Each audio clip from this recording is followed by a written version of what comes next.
You guys are live? Oh, thank you. Okay. Good morning, everyone, to our East Hampton Village Board of Trustees meeting for July 31, 2020. Our meeting is to close out our fiscal year. So let's begin with the pledge, please.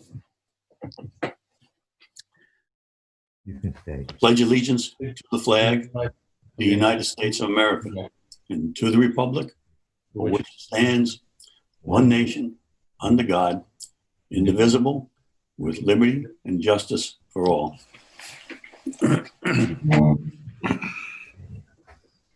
Okay, you, King, do you want to start us off, please? Okay, thank you, Mayor. I just want to tell the board that on August 14th, we will be opening the Gardner Mill Cottage, following the safe distance and mask guidelines from the state.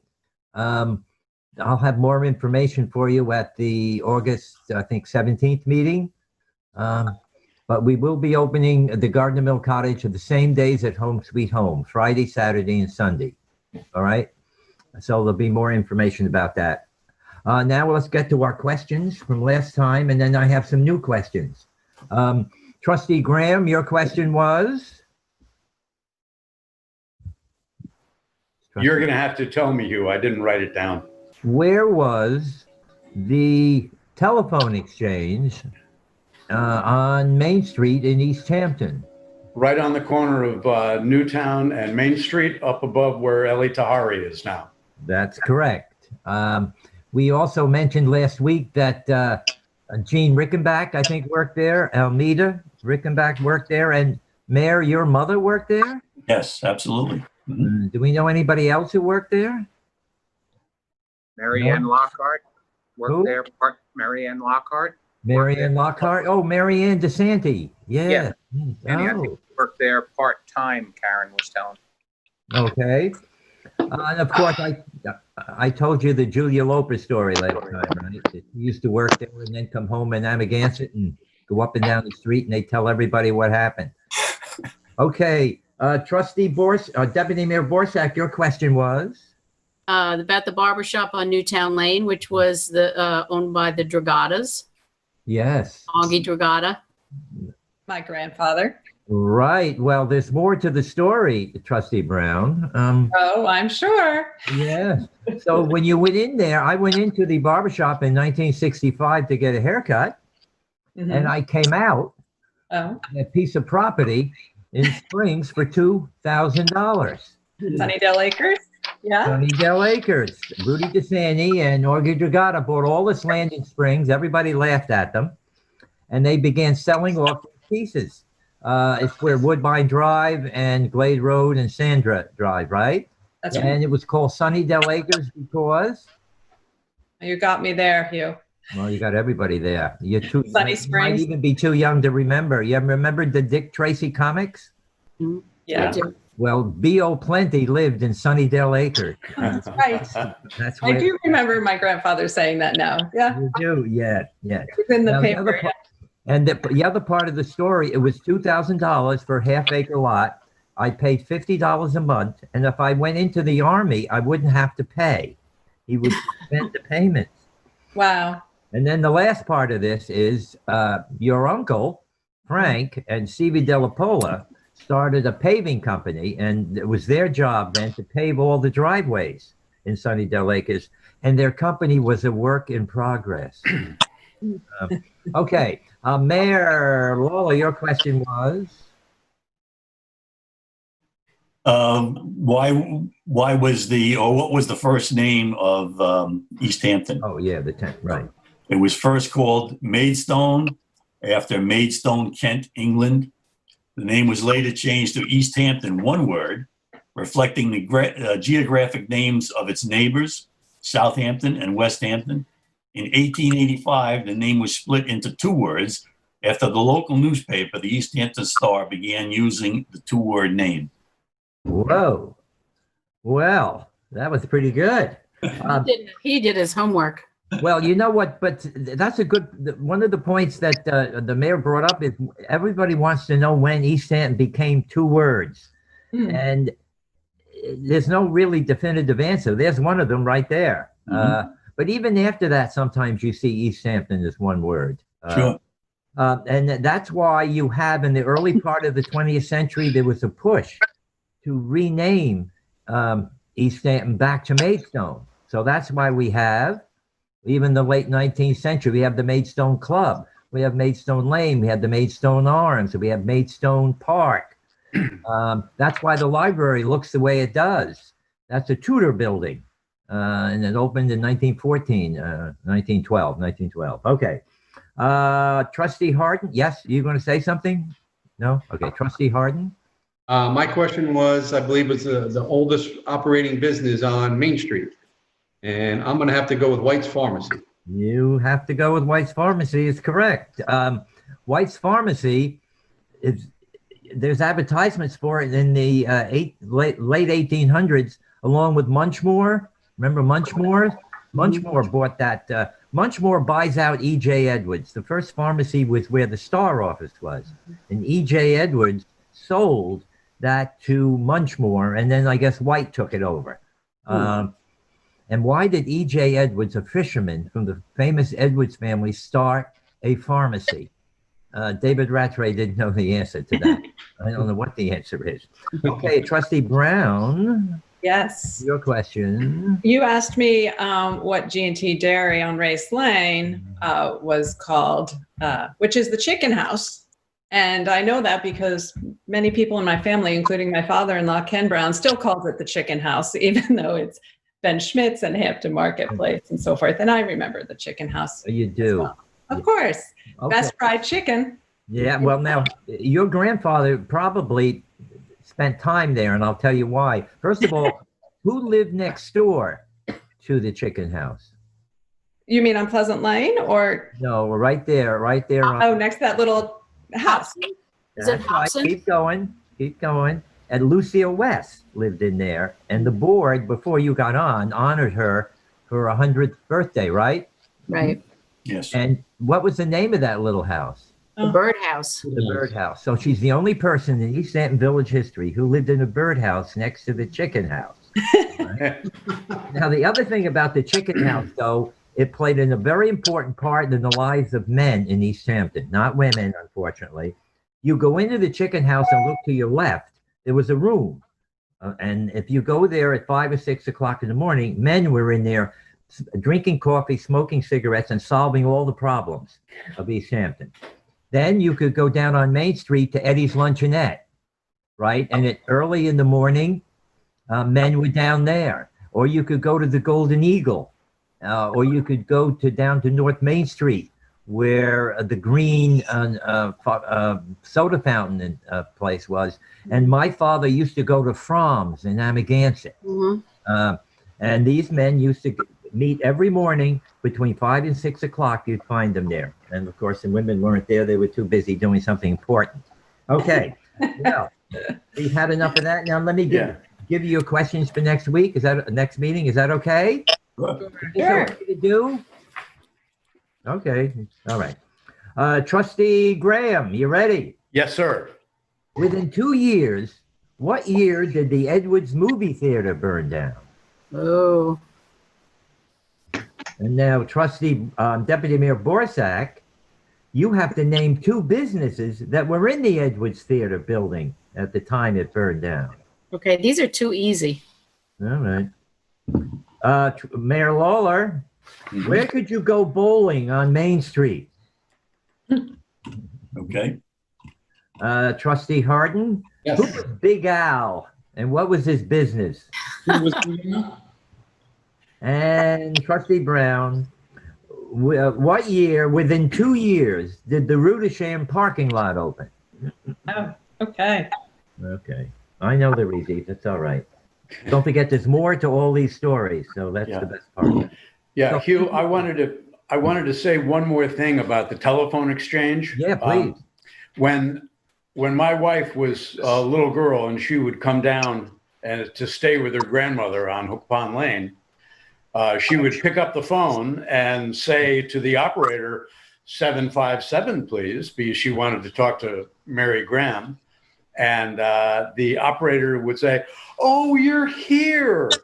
I know your grandmother's been waiting for you to show up. I mean, Oh my goodness. I mean, They knew what was going on.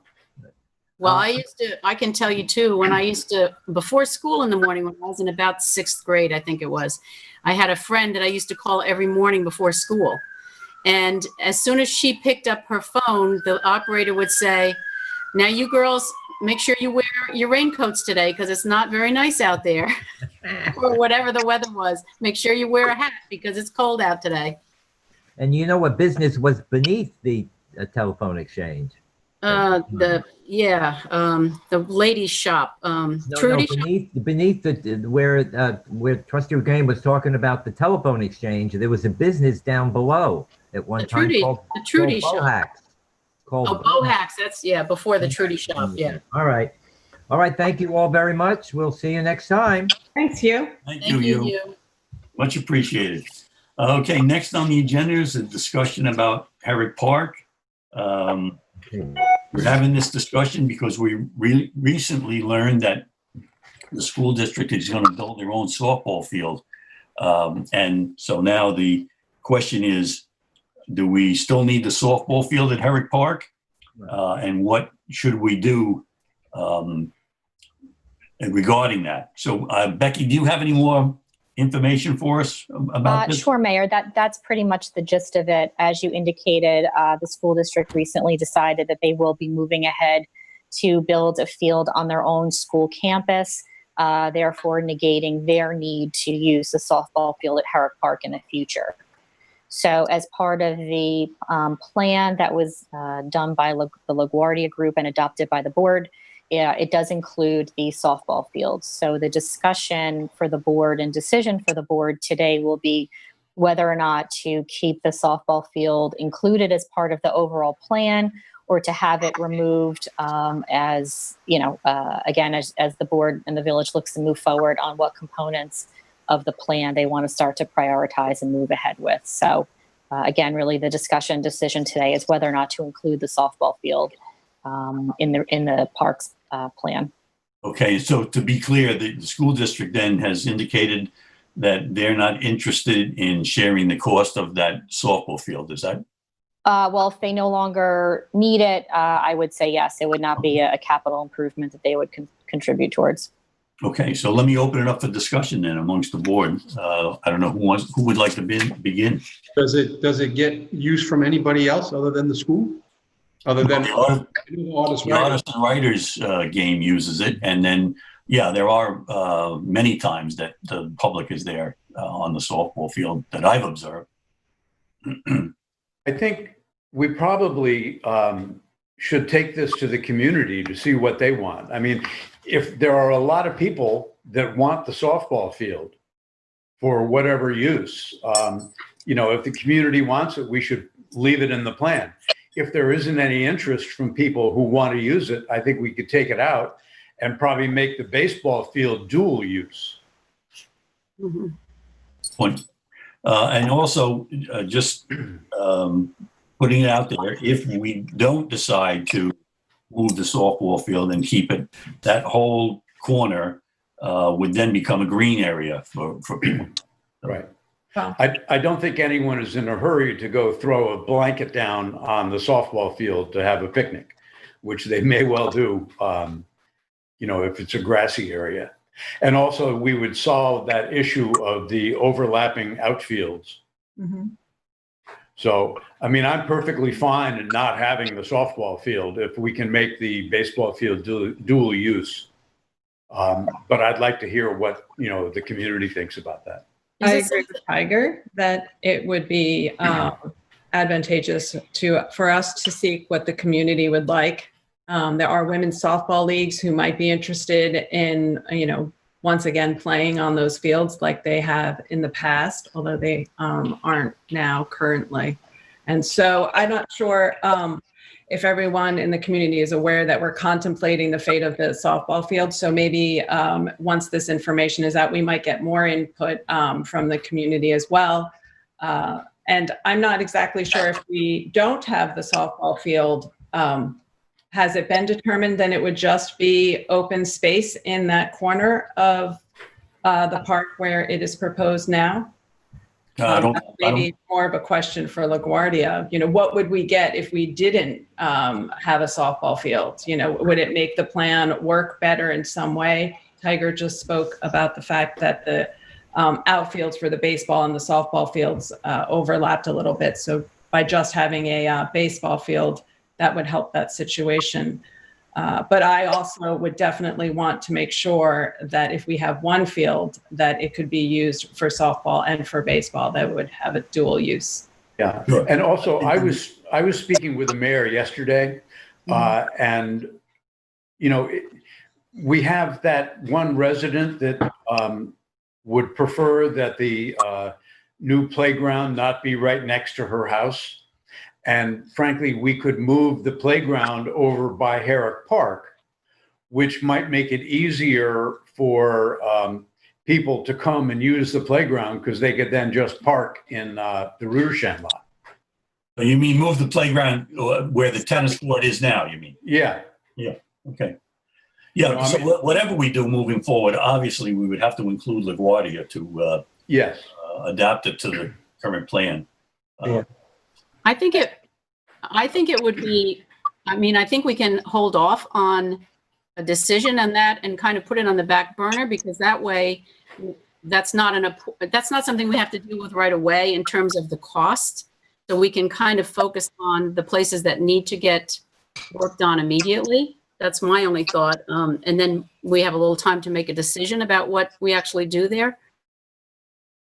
I think we do have time, you know, to solicit some community support, some community input. But I think that we might want to know what we would get in return. You know, if we eliminated the softball fields, you know, would that make the layout of the park different? You know, would LaGuardia say to us, oh, well, this could go into the southeast corner instead, and so forth. Absolutely. I think it would be good to get an alternative idea from them of what else. We really want to look at the park, the whole park in its entirety, and not just sections of it. Right. Absolutely. I agree.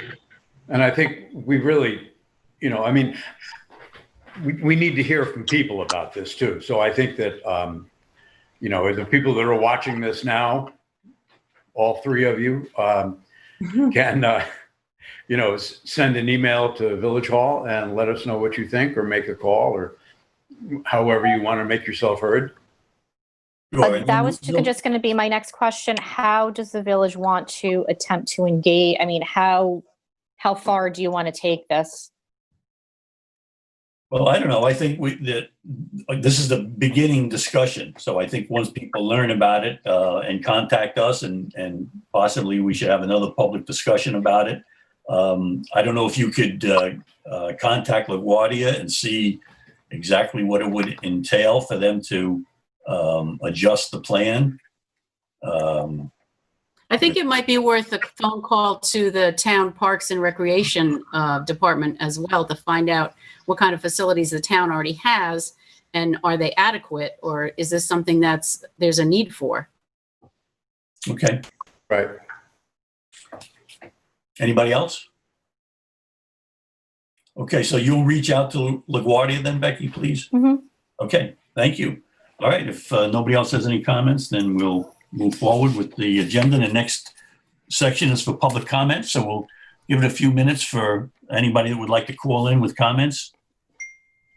In the meantime, Jerry, could you just make an announcement about the new fire substation? Chief Terza?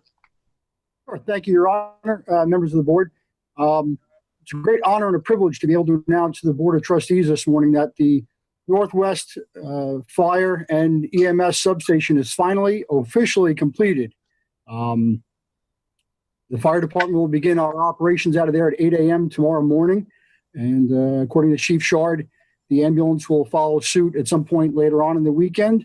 On behalf of the fire department, I'd like to thank the Board of Trustees of the village, the corresponding officials over at the town for their support. This has been a project that has been more than several decades in the making, various stages and phases, from discussions to actually getting it done. So many people have had their hands on this project over the years. Trustee Harden, when he was chief of the fire department, a decade ago. He was involved with this. This is a long-standing project that's finally come to fruition. It's going to greatly benefit the residents of the Northwest Protection District. It's going to enhance the emergency services capabilities of both fire and EMS. We're looking at a weather event that may possibly come up here at the beginning of next week, and having this facility already is going to give me, as the chief of the fire department, the ability to split the fleet, if you will, which is an important thing in emergency management. So we're already seeing benefits. And so many people have been involved with this project for decades.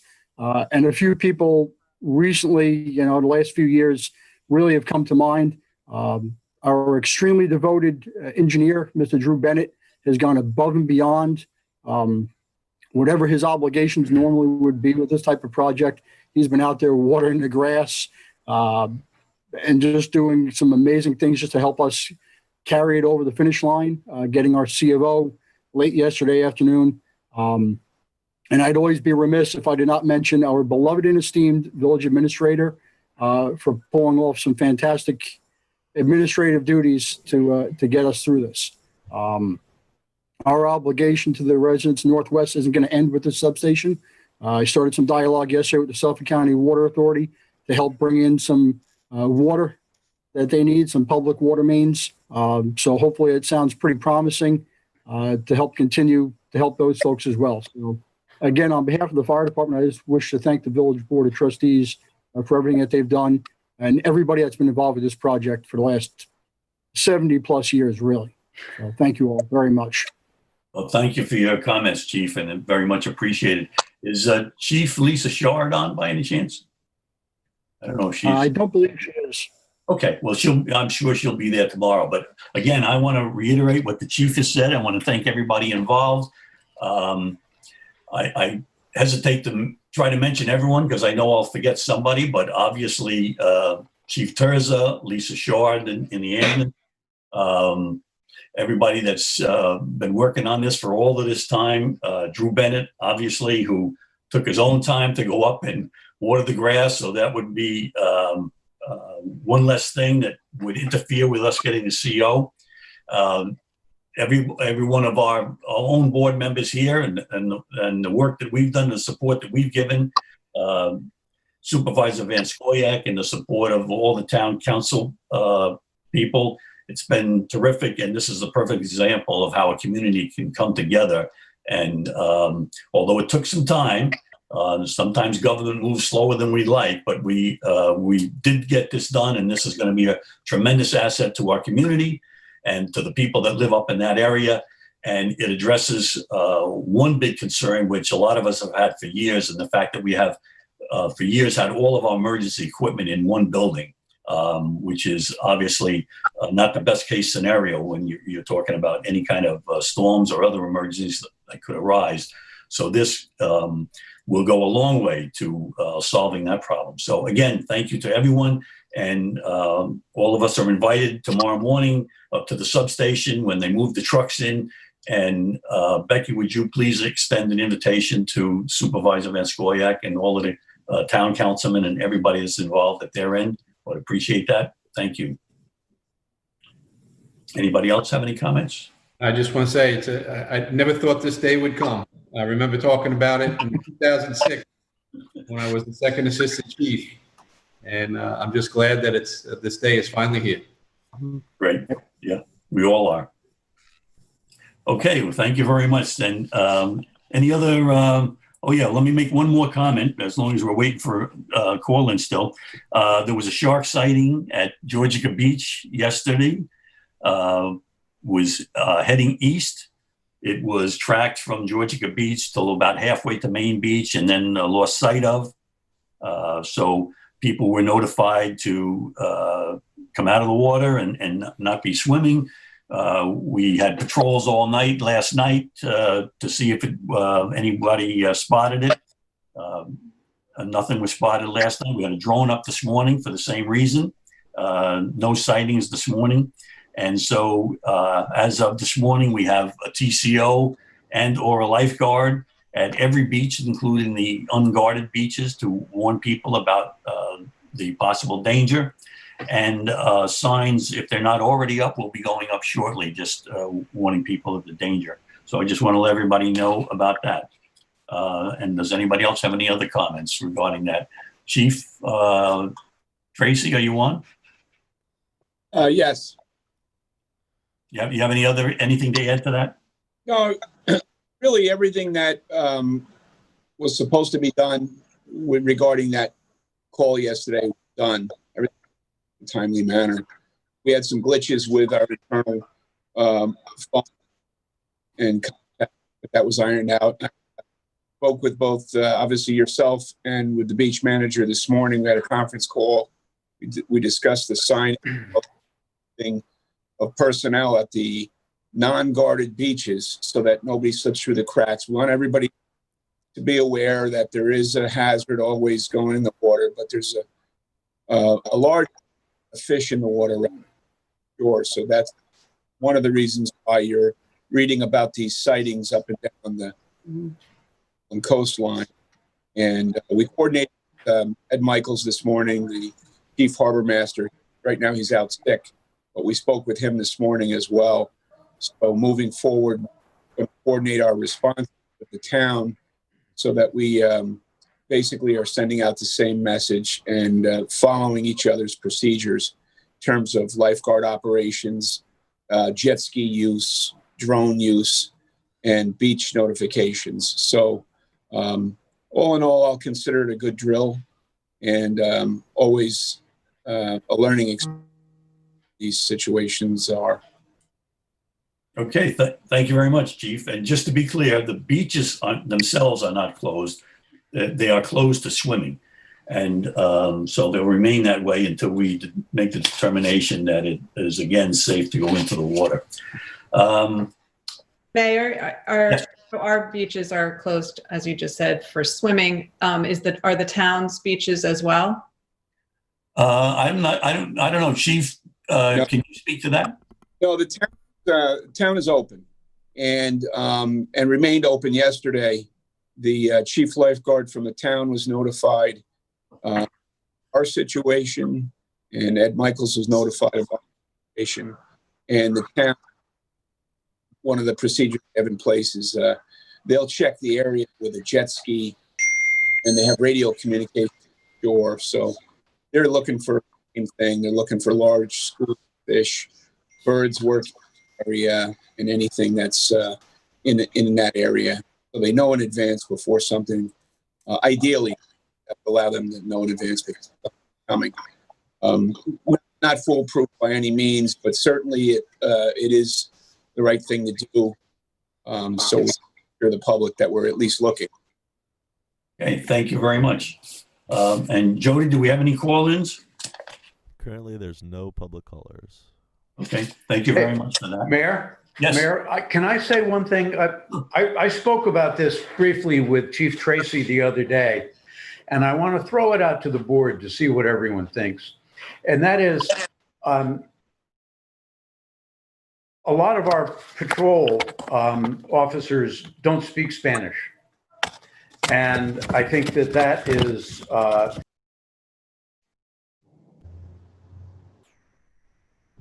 You're muted.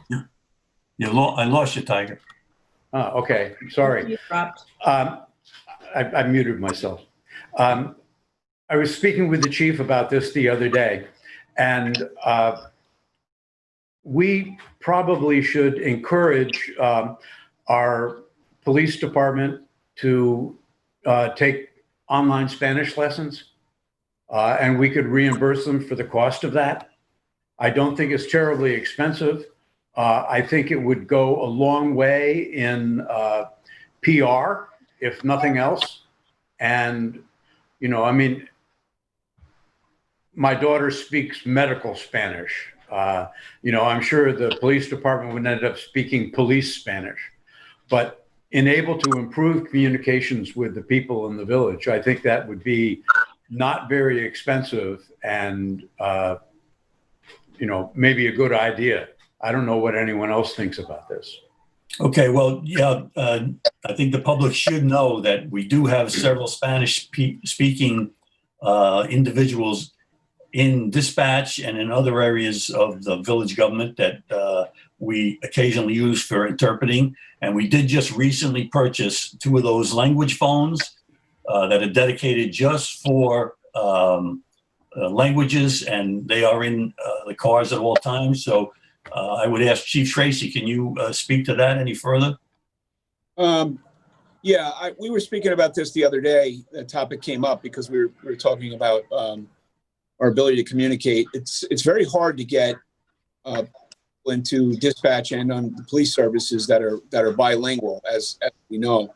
A few weeks ago, language line, maybe perhaps more than a few weeks ago, we got the language line phones in place on the road after met with folks from OLA and went through with that suggestion. I have to, and I know the board is aware of it, and we discussed it one other time, but I have to point out there were several articles in the paper lately which were a bit critical of police departments for not going forward with that program, and it was not mentioned that we have already gone forward with that program. So I think it's worth mentioning because our media has not been made aware of that.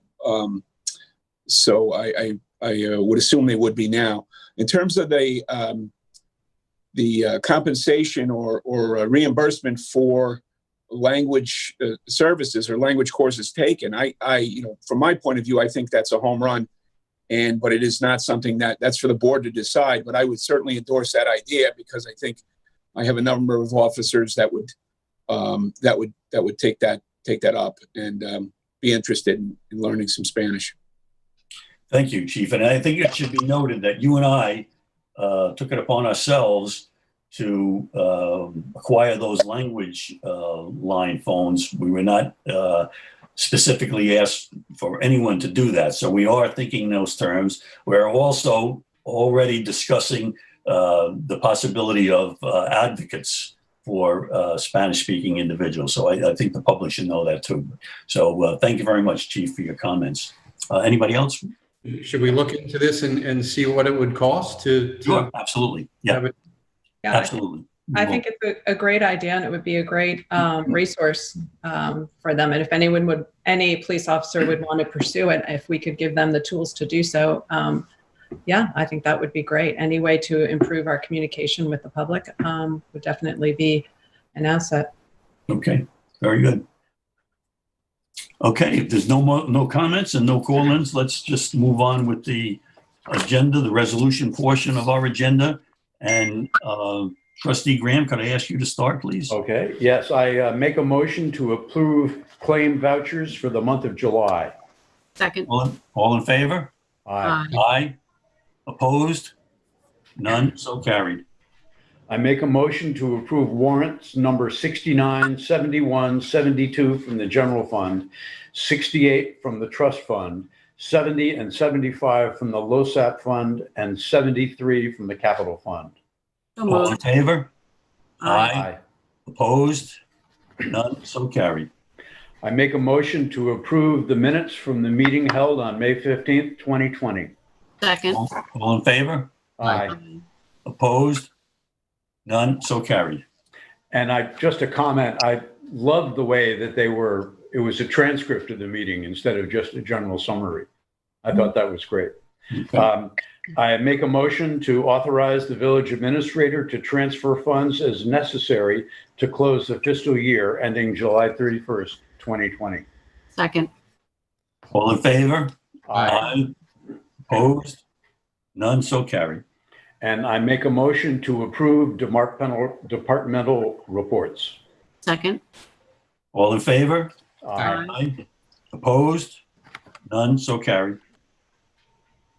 Number 7, make a motion to approve August 1, 2020 through July 31st, 2021 employment agreements with the below listed employees: Kenneth Cullum, Code Enforcement Officer; David Collins, DPW Superintendent; Rebecca Hanson, Village Administrator; William Hayjack, Planner; Michael Tracy, Police Chief; Anthony Long, Police Captain; John Howie, Code Enforcement Officer, Nicholas Kahn, Critical Care EMT, Robert Hefner, Director of Historic Services, Robert Jahota, Ordinance Inspector, Anthony Carlo, Critical Care EMT, and Elizabeth Baldwin, Attorney. Second. All in favor? Aye. Opposed? None, so carried. Make a motion to approve proposed agreements with the town of East Hampton for fire protection and ambulance service for the East Hampton Water Supply District and Northwest Fire Protection District, and authorize the mayor to execute same upon approval of the town. Second. All in favor? Aye. Opposed? None, so carried. Make a motion to notice for a public hearing to be held on Friday, August 21st, 2020 at 11 a.m. at the Emergency Services Building at 1 Cedar Street, East Hampton, or via video conferencing if necessary, at which time all persons interested will be heard for introductory number 04-2020, a proposed amendment to Village Code Chapter 246 to address issues concerning garbage and rubbish. Second. All in favor? Aye. Aye. Opposed? None, so carried. Make a motion to notice two bidders for a service and maintenance contract for the in-road warning light systems at village crosswalks as per DPW Superintendent David Collins' July 24th memo, with the bid opening to be held on Tuesday, August 18th, 2020 at 2 p.m. at Village Hall. Second. All in favor? Aye. Opposed? None, so carried.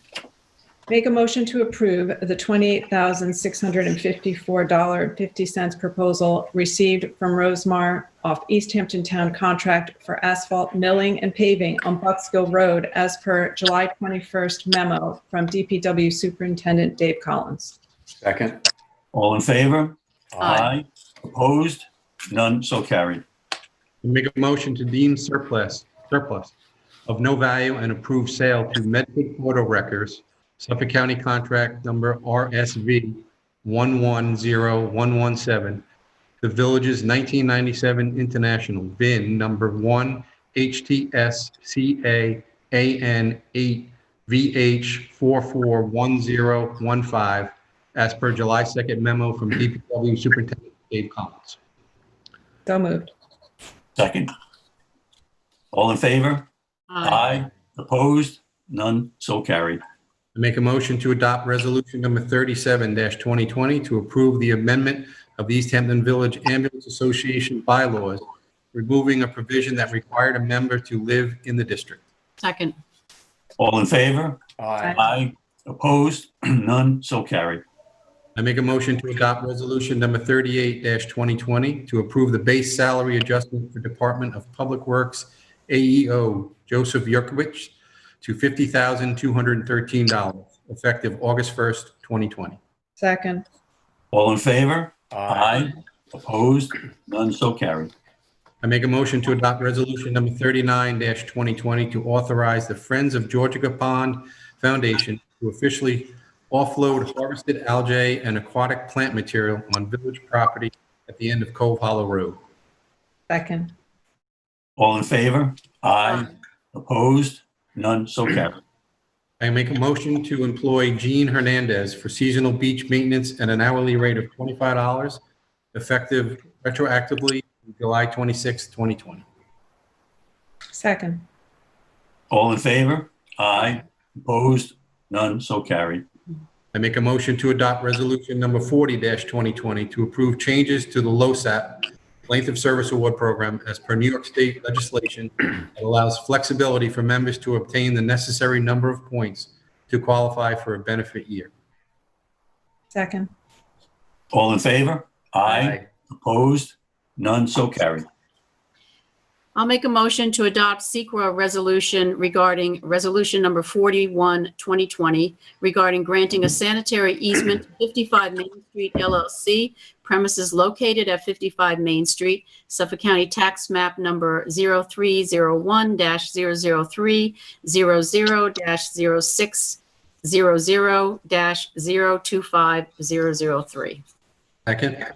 All in favor? Aye. Opposed? None, so carried. Next, I'll make a motion to adopt resolution number 42, 2020, granting a sanitary easement to 55 Main Street LLC premises located at 55 Main Street, same Suffolk County tax map as just listed. Second. All in favor? Aye. Opposed? None, so carried. Next, I'll make a motion to accept the resignation of East Hampton Village Ambulance Association members Kenneth Panilos, effective July 31st, and Daniel Hayes, effective June 29th. Second. All in favor? Aye. Opposed? None, so carried. And thank you so much for their service. Both of them were good members, and we really are sorry to see them leave. Next, to make a motion to accept new East Hampton Village Ambulance Association members Alex Verdugo, Sergio Betancourt, and Tia Weiss, effective June 30th, 2020. Second. All in favor? Aye. Opposed? None, so carried. We welcome them, and also just want to mention to everybody, in case you don't know, Tia Weiss is Ann Grabowski's daughter and works for us. Very nice. Next is to make a motion to approve the $50,100 quote received from Suffolk County Break ARI NYS contract number 22752 to replace truck dump bodies on the village's 2005 International VIN number ending 8311 and 2006 International VIN number ending 5196 as per July 20th memo from DPW Superintendent David Collins with attachments. Second. All in favor? Aye. Opposed? None, so carried. And to make a motion to approve the $13,223.88 estimate. Gee, they couldn't have made that rounded off. 88 cents, okay. Received from FabTech's New Rochelle contract number 5314 to refurbish the village's 1998 International VIN number ending 4773 as per July 7th memo from DPW Superintendent Dave Collins with attachments. Second. All in favor? Aye. Opposed? None, so carried. Next, I make a motion to adopt Resolution 43-2020 to approve workers' compensation policy with Cook Marin, total estimate cost $210,103. Second. All in favor? Aye. Opposed? None, so carried. Next, I make a motion to adopt Resolution number 44-2020, the polling place for September 15, 2020 election and appoint election inspectors. Second. Second. All in favor? Aye. Opposed? None, so carried. Next, I make a motion to employ Felissa A. Greenlees as a per diem paramedic at the hourly rate of $28 effective August 1, 2020. Second. Second. All in favor? Aye. Opposed? None, so carried. Next, I make a motion to accept the listed July 27th bids received for general services.